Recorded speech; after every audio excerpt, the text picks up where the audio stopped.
Hello everyone, this is model building part 2 and in this module we will be discussing about two basic machine learning algorithms KNN and SVM। तो इस module में हम support vector machine और के nearest neighbour के बारे में discuss करने वाले हैं। Let's begin. के नियरेस्ट नेबर्स। तो के नियरेस्ट नेबर क्या है? के नियरेस्ट नेबर के नाम में ही बहुत कुछ छिपा हुआ है। It's name itself is self-explanatory. K nearest neighbors is one of the most basic yet essential classification algorithms in machine learning. K nearest neighbor जो है वो एक बेसिक एल्गोरिदम है जिसको हम रिग्रेशन और क्लासिफिकेशन दोनों के लिए यूज कर सकते हैं, बट मोस्टली हम इसको क्लासिफिकेशन के लिए ही यूज करते हैं। It belongs to the supervised machine learning domain and finds intense application in pattern recognition, data mining and intrusion detection. यह सुपरवाइज लर्निंग डोमेन से बिलोंग करता है। सुपरवाइज लर्निंग डोमेन की बात करें तो इसमें हमको फीचर्स और लेवल्स दोनों एक साथ होते हैं, दोनों मिलते हैं। जो भी डेटा पे हम अप्लाई करेंगे, डेटा सेट्स पे इस एल्गोरिदम को, उस डेटा सेट्स में फीचर्स और लेबल्स दोनों ही होंगे। सुपरवाइज लर्निंग डोमेन से बिलोंग करने का मतलब यही होता है। अगर इस एल्गोरिदम को हम अनसुपरवाइज लर्निंग मॉडल पे, अनसुपरवाइज लर्निंग डोमेन पे अगर इम्प्लीमेंट कर पाते तो इसका मतलब ये होता कि डेटा सेट्स में बिना लेबल को दिए हुए भी हम प्रेडिक्शन क्लासिफिकेशन कर सकते हैं, जो कि ऐसा नहीं है। के नियरेस्ट नेबर का यूज हम लोग क्लासिफिकेशन प्रॉब्लम्स को सॉल्व करने के लिए करेंगे और क्लासिफाई करने के लिए जो भी हमारे क्लास हैं, डिफरेंट क्लासेस, वो हमें गिवन होंगे, डिस्क्रीट लेवल्स पता होंगे, जब हम एज ए क्लासिफायर यूज करेंगे कैनन को। It is widely disposable in real life scenarios since it is non parametric, meaning it does not make any underlying assumptions about the distribution of data as opposed to the other algorithms, for example assuming a Gaussian distribution of the given data। क्या है कि बहुत सारे algorithms हैं जिनको हम use करते हैं तो कुछ एजम्पशंस हम लोग कर लेते हैं डेटा को लेकर, बट केनन की एक बहुत अच्छी बात है और ये खासियत है इस एल्गोरिदम की कि इसमें डिस्ट्रीब्यूशन ऑफ डेटा के बारे में हम लोग किसी भी तरह का एजम्पशन नहीं रखते। जबकि कई एल्गोरिदम्स में हम मान लेते हैं, फॉर एग्जांपल, कि जो हमारा डेटा सेट्स है तो उनका डिस्ट्रीब्यूशन किसी पार्टिकुलर डिस्ट्रीब्यूशन को फॉलो करता है, ठीक है, मोस्टली गॉसियन डिस्ट्रीब्यूशन, ऐसा मान लेते हैं, ठीक है। In real life scenarios, most analytical problems involve making a decision.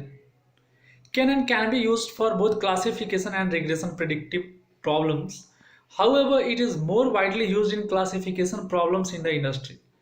Intuition behind the value of k is the number of neighbors we are looking in making decisions. तो real life scenario की भी अगर बात करें हम, या अगर हम मशीन लर्निंग बैकग्राउंड से बिलोंग कर रहे हैं, प्रॉब्लम्स को सॉल्व कर रहे हैं, मशीन लर्निंग यूज करते हैं, मॉडल्स डिसाइड करते हैं, प्रिडिक्ट करते हैं, तो इसमें हम देखेंगे कि मैक्सिमम हम लोग डिसीजन मेकिंग प्रॉब्लम से फेस करेंगे, ठीक है। हमारा सामना जो होगा ज़्यादा से ज़्यादा डिसीजन मेकिंग प्रॉब्लम से ही होगा, ठीक है। तो केनन जो है इसको यूज करते हैं हम लोग, दोनों की तरह कर सकते हैं, but mostly as a classifier करते हैं, जो कि ऑलरेडी पीछे भी हमने डिस्कस किया। और के का इसमें सबसे बड़ा महत्व है, क्योंकि के ही हमको बताएगा कि हमारा डिसीजन बाउंड्री कैसा होगा, ठीक है। और डिसीजन बाउंड्री अगर हम एक बार अपना डिफाइन कर लेते हैं तो हम इजीली क्लासीफाई कर सकते हैं कि हाँ, इस डिसीजन बाउंड्री के इस साइड ये लेवल है, ये क्लास है, और उस पार्ट वो क्लास। तो डिसीजन बाउंड्री ही बनाना बड़ी बात है, और वहाँ तक जाने के लिए हमको एप्रोप्रिएट के की वैल्यू चूज करनी होगी, ठीक है। तो इस एल्गोरिदम का इम्पोर्टेंट रोल प्ले जो है के करेगा, इसके नाम से भी ये चीज़ क्लियर होता है। Class boundary depends upon the value of K. It's very important to choose the appropriate value of K while implementing the KNN algorithm. In the upcoming slides, first we will see the practical intuition behind K, then we will see different class boundaries separating the two classes with different values of K.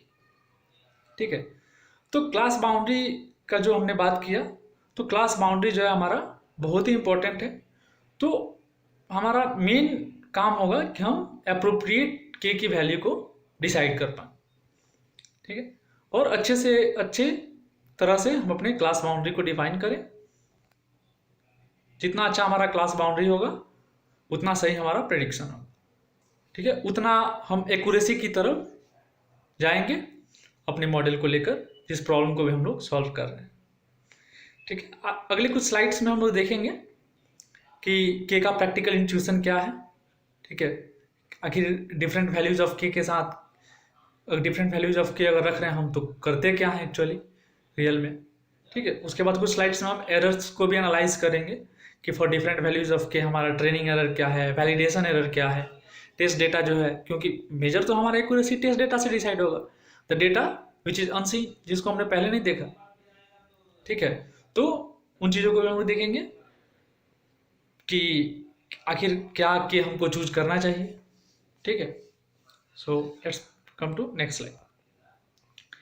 तो यहाँ देखें हम लोग, तो हमारे पास एक test के लिए डेटा है जिसको हमने स्टार से यहाँ डिनोट किया है, जो रेड कलर का है। हमारे पास दो क्लासेज हैं डिफरेंट कलर्स के, एक येलो है एक दूसरा कलर है, क्लास ए और क्लास बी। तो स्टार को हमको बताना है कि इसको हम किस क्लास में कैटेगराइज करें, ठीक है।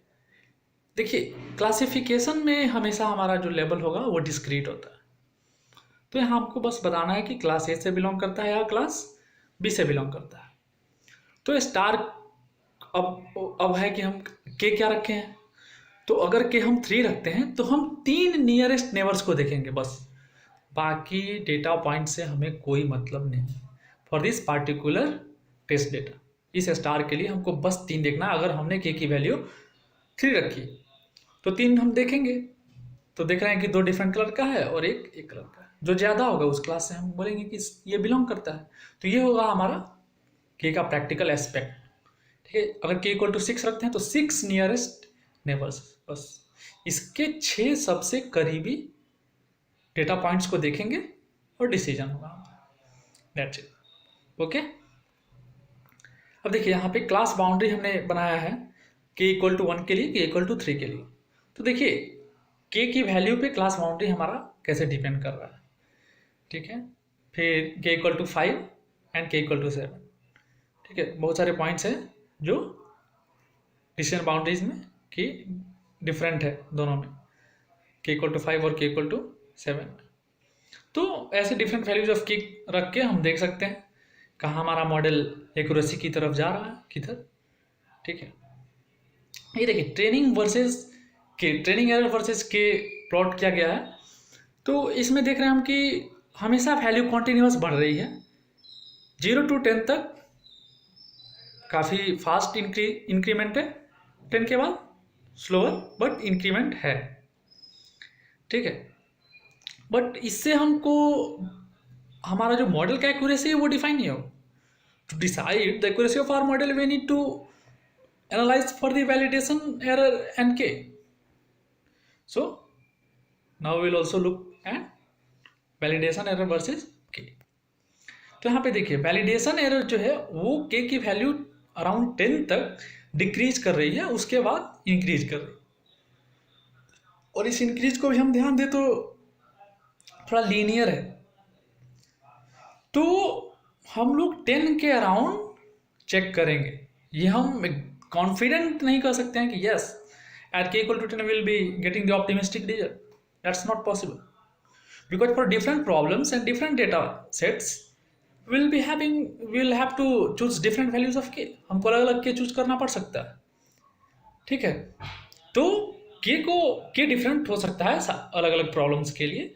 तो हम ये इंट्यूशन ये है कि के इक्वल टू 10 इसके अराउंड हमें वैलिडेशन एरर कम मिलेगा, ठीक है। तो डिफरेंट केस के वैल्यूज को हम लोग रखेंगे और देखेंगे जिसमें हमको मैक्सिमम एक्यूरेसी मिलेगी for that model, for that problem will be using that value of के, ठीक है।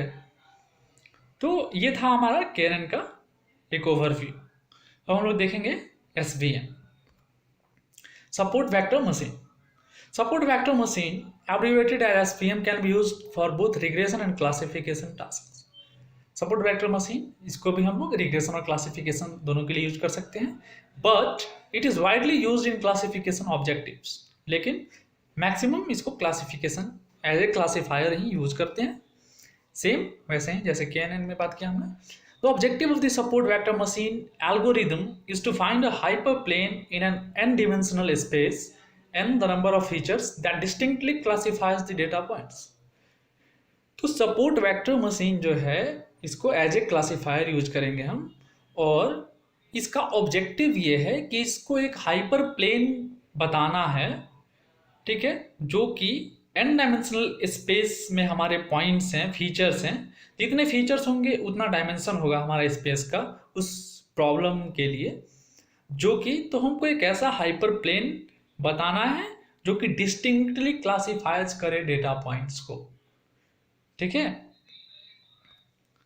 To separate the two classes of data points there are many possible hyperplanes that could be chosen, और objective is to find a hyper plane that has the maximum margin, that is the maximum distance between data points of both classes. Maximizing the margin distance provides some reinforcement so that future data points can be classified with more confidence. ठीक है, तो इसमें important point ये है कि we have to maximize the distance between data points of both classes. That means margin. We are concentrating over the margin of the data points when we are defining a hyperplane that separates two different levels. तो जो hyperplane हम choose करने जा रहे हैं, तो हमारा काम ये है कि हमें ये देखना है कि ये हाइपरप्लेन जो दो डिफरेंट लेवल्स को अलग अलग कर रहा है, उनके जो सपोर्ट वेक्टर्स हैं, हम आगे देखेंगे सपोर्ट वेक्टर्स क्या हैं, उनके बीच की डिस्टेंस मैक्सिमम हो, मार्जिन जो हो वो मैक्सिमम, ठीक है। तो यहां देखें हम लोग, तो ये a hyper plane in R square that is 2 dimensional is a line, a hyper plane in R3 that is 3 dimensional space is a plane. तो यहाँ पे देखिए हमने एक लाइन से डिवाइड कर रहे हैं दो डिफरेंट क्लासेस को। तो हमारा काम ये है कि ये जो लाइन हो, ठीक है, इससे इधर की दूरी प्लस इधर की दूरी मैक्सिमम हो और उस डिस्टेंस के बीच में हमारा ये लाइन हो। मतलब कि इस लाइन से पैरेलल हम एक लाइन ड्रॉ करें जो कि रेड पॉइंट्स को टच करे, ठीक है, नियरेस्ट रेड पॉइंट को टच करे, और एक ग्रीन को टच करे, और इस लाइन के पैरेलल हो, और वो डिस्टेंस का सम मैक्सिमम हो, और ये लाइन उन दो लाइंस के बीच की जो डिस्टेंस है उसके मिड पॉइंट से पास कर रही है, ठीक है। सिमिलरली 3D स्पेस, और जैसे डायमेंशन बढ़ेगा तो हमारे लिए ऐसा सोचना मुश्किल हो जाएगा, ठीक है। Hyper planes are decision boundaries that help classify the data points. Data points falling on either side of the hyperplane can be attributed to different classes. Also, the dimension of the hyperplane depends upon the number of features. If the number of input features is 2, then the hyperplane is just a line. If the number of input features is 3, then the hyperplane becomes a 2-dimensional space. It becomes difficult to imagine when the number of features exceeds 3. ठीक है, तो अगर हमारा जो data points हैं, अगर वो 2 dimensional में है, 2 डायमेंशनल स्पेस में है, तो हम कह सकते हैं कि एक लाइन है जो कि क्लासीफाई कर सकता है उन दो डेटा पॉइंट्स को, उन दो डिफरेंट क्लासेस को। और अगर हमारे जो डेटा पॉइंट्स हैं, यानी हमारे फीचर्स अगर 3 हैं, ठीक है, अगर हमारे फीचर्स 3 हैं यानी 3 डायमेंशनल स्पेस में हम चले गए, तो वहाँ पे हम बोलेंगे कि एक प्लेन चाहिए जो कि डिवाइड करेगा इन दो डिफरेंट क्लासेस को, ठीक है। लेकिन अगर हमारे जो फीचर्स हैं वो 3 से ज़्यादा हो रहे हैं, स्पेस जो है 3 डायमेंशनल स्पेस से ज़्यादा हो रहा है, तो हमारे लिए इमेजिन करना डिफिकल्ट होगा, ठीक है। यहाँ पे देखिए सपोर्ट वेक्टर्स के बारे में थोड़ा सा हम लोग देखेंगे, जो हमने बताया पीछे सेम। यहाँ जो स्मॉल मार्जिन दिख रहा है और सेम प्रॉब्लम के लिए दूसरे साइड में हमको लार्ज मार्जिन दिख रहा है, तो हमको मॉडल इस तरह का चूज करना है जो कि मैक्सिमम, मतलब इस पूरे मॉडल का ही कॉन्सेप्ट है कि we have to maximise this margin, that's it. And the hyper plane will be just pass through the middle of this two lines, ठीक है। इन दोनों लाइंस के बीच की जो डिस्टेंस है, अगर परपेंडिकुलर एक लाइन ड्रॉ करें तो उसके मिड पॉइंट से पास करेगा हमारा हाइपर प्लेन और पैरेलल होगा इन लाइंस, ठीक है। तो इस चीज को एकदम क्लियर रखना है कि सपोर्ट वेक्टर मशीन का काम सिर्फ ये नहीं है कि हम एक बाउंड्री बना दें क्लासिफाई करने के लिए। It has to do in such a way, it has to give us a hyper plane in such a way that it maximises this margin, okay. तो सपोर्ट वेक्टर मशीन का main intuition है कि हमको इस margin को maximise करना है। कैसे करना है ये हमने देख लिया कि सपोर्ट वेक्टर्स कौन है। अगर हमने एक हाइपर प्लेन सोचा कि हाँ ये लाइन मेरा हाइपर प्लेन है, तो उससे नियरेस्ट देखेंगे कि पॉइंट कौन सा है दोनों क्लासेस का, और वो जो पॉइंट्स हैं नियरेस्ट, ठीक है, वो हमारे सपोर्ट वेक्टर्स हैं। अच्छा, अगर हम बोले कि क्या हम सपोर्ट वेक्टर्स को हटा दें, जैसे ग्रीन से एक सपोर्ट वेक्टर को हटा देते हैं, ठीक है, जिसको अभी मैंने एरो से डिनोट किया हुआ है सारे सपोर्ट वेक्टर्स को, तो अगर हम हटा दें तो क्या होगा, तो हमारा हाइपर प्लेन चेंज हो जाएगा, because it completely depends upon the support vectors, ठीक है। और हमारा मेन इंट्यूशन ये नहीं है कि हम एक क्लास बाउंड्री बस बना दें, मेन हमारा मोटो है कि we have to give a hyper plane a boundary in such a way that we are maximising this margin. तो अगर सपोर्ट वेक्टर्स डिलीट हो जा रहे हैं या चेंज हो रहे हैं, तो हो सकता है क्या, अगर सपोर्ट वेक्टर्स हम चेंज कर रहे हैं तो यस और मार्जिन में भी चेंज, एंड हम लोग गलत प्रिडिक्शन दें, हमारा मार्जिन जो है वो मैक्सिमाइज नहीं हो, ठीक है, जबकि हमारा काम ही यही था कि मार्जिन को मैक्सिमाइज करना था, ठीक है। Support vectors are data points that are closer to the hyper plane and influence the position and orientation of the hyper plane. Using these support vectors, we maximize the margin of the classifier. Deleting the support vectors will change the position of the hyperplane. These are the points that help us build our SPM. तो यही चीज हमने discuss किया कि the most important part of this classifier, this algorithm, support vector machine is that we are fully dependent upon these support vectors. So we can't delete or change or modify support vector. If we are doing so, that means we are making our hyperplane to get change, ठीक है। तो अगर ऐसा हम कर रहे हैं तो हम अपने हाइपरप्लेन को चेंज कर रहे हैं, ठीक है। तो सपोर्ट वेक्टर्स ही मोस्ट इंपॉर्टेंट है, और सपोर्ट वेक्टर्स को हम लोग एज ए क्लासीफायर ही यूज करेंगे, ठीक है। तो ये था हमारा KNN और सपोर्ट वेक्टर मशीन का ओवरव्यू, ठीक है। Thank you.